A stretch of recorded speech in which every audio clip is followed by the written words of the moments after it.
ನೀವೇನಾದರೂ ಸ್ವಂತವಾಗಿ ಎಣ್ಣೆಕಾಳು ಸಂಸ್ಕರಣಾ ಘಟಕ ಅಥವಾ ಎಣ್ಣೆ ಗಿರಣಿ ಉದ್ಯಮ ಪ್ರಾರಂಭಿಸಲು ಪ್ಲಾನ್ ಮಾಡ್ತಾ ಇದ್ದೀರಾ?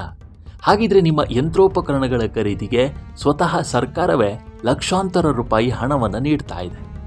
ಭಾರತ ಸರ್ಕಾರದ ಕೃಷಿ ಮತ್ತು ರೈತರ ಕಲ್ಯಾಣ ಇಲಾಖೆಯು ರಾಷ್ಟ್ರೀಯ ಖಾದ್ಯ ತೈಲ ಅಭಿಯಾನ ಎಣ್ಣೆಕಾಳು ಯೋಜನೆ ಅಂದರೆ NMEO-OS ಅಡಿಯಲ್ಲಿ 2026-27ನೇ ಸಾಲಿಗೆ ಸಂಸ್ಕರಣಾ ಘಟಕಗಳಿಗೆ ಭರ್ಜರಿ ಸಹಾಯಧನವನ್ನು ಘೋಷಣೆ ಮಾಡಿದೆ.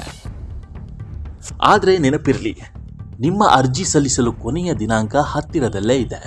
ಅಂದರೆ ಈ ತಿಂಗಳ ಕೊನೆ ಜೂನ್ 30, 2026ರ ಒಳಗೆ ನೀವು ಅಗತ್ಯ ದಾಖಲೆಗಳೊಂದಿಗೆ ಅರ್ಜಿ ಸಲ್ಲಿಸದೇ ಇದ್ದರೆ ಈ ಸುವರ್ಣಾವಕಾಶ ನಿಮ್ಮ ಕೈ ತಪ್ಪಿ ಹೋಗುತ್ತೆ.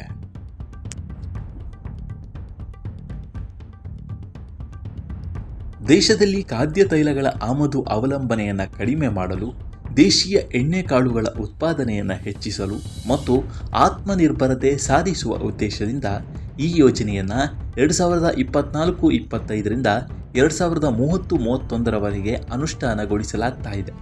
ಹೀಗಾಗಿ ಇದರ ಅಡಿಯಲ್ಲಿ ಸಿಗುವ ಲಾಭಗಳು ಏನೇನು ಅನ್ನೋದನ್ನು ನೋಡೋಣ ಬನ್ನಿ. ಮೊದಲನೇದಾಗಿ 33% ಸಹಾಯಧನ.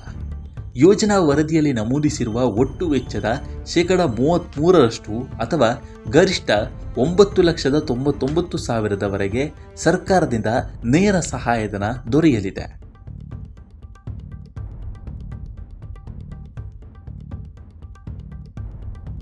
ಕೇವಲ ಯಂತ್ರೋಪಕರಣಗಳಿಗೆ ಮಾತ್ರ. ಈ ಸಬ್ಸಿಡಿಯು ಕೇವಲ ಎಣ್ಣೆಕಾಳು ಸ್ವಚ್ಛಗೊಳಿಸುವ, ಹುಟ್ಟು ತೆಗೆಯುವ, ಎಕ್ಸ್ಪೆಲ್ಲರ್ ಮತ್ತು ಫಿಲ್ಟರ್ಗಳಂತಹ ಯಂತ್ರೋಪಕರಣಗಳ ಖರೀದಿ ಮತ್ತು ಸ್ಥಾಪನೆಗೆ ಮಾತ್ರ ಅನ್ವಯವಾಗುತ್ತೆ. ಯಾವುದಕ್ಕೆ ಸಬ್ಸಿಡಿ ಸಿಗಲ್ಲ? ಕಟ್ಟಡ ನಿರ್ಮಾಣ ವೆಚ್ಚ ಹಾಗೂ ಭೂಮಿ ಖರೀದಿ ಅಥವಾ ಬಾಡಿಗೆ ವೆಚ್ಚವನ್ನು ಈ ಸಹಾಯಧನದಲ್ಲಿ ಪರಿಗಣಿಸಲಾಗುವುದಿಲ್ಲ ಎಂದು ಇಲಾಖೆ ಸ್ಪಷ್ಟಪಡಿಸಿದೆ. ಯಂತ್ರಗಳ ಗುಣಮಟ್ಟ. ನೀವು ಖರೀದಿಸುವ ಯಂತ್ರಗಳು ಕಡ್ಡಾಯವಾಗಿ BIS ಅಥವಾ ಸಮಾನ ಗುಣಮಟ್ಟದ್ದಾಗಿರಬೇಕು.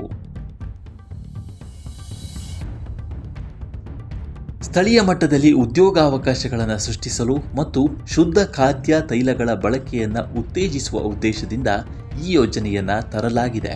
ಸರ್ಕಾರ ಮತ್ತು ಸರ್ಕಾರೇತರ ಸಂಸ್ಥೆಗಳು, ರೈತ ಉತ್ಪಾದಕರ ಸಂಸ್ಥೆಗಳು, ಸರ್ಕಾರಿ ಸಂಸ್ಥೆಗಳು, ಖಾಸಗಿ ಕಂಪನಿಗಳು ಹಾಗೂ ಸ್ಟಾರ್ಟ್ಅಪ್ಗಳು ಅರ್ಜಿ ಸಲ್ಲಿಸಬಹುದಾಗಿದೆ.